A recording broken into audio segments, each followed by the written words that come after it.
La Madeleine, exactement, qui représentait la guerre et donc, entre guillemets, le mal. Donc, tu as finalement cette concorde qui est entre les deux. Toute cette construction est symbolique et a été réfléchie dans, on va dire, une symbolique parce que les maçons aimaient bien mettre des symboles de partout. Et des pyramides ?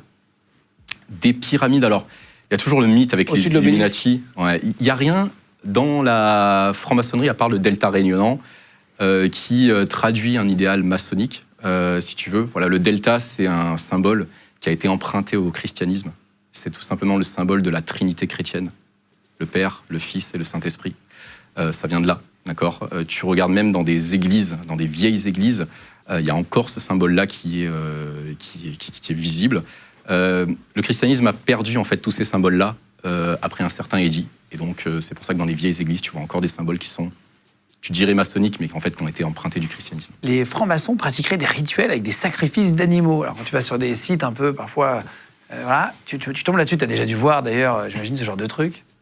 Il n'y a aucun sacrifice. Il y en a qui pensent que la franc-maçonnerie est satanique, etc. Il n'y a rien de tout ça.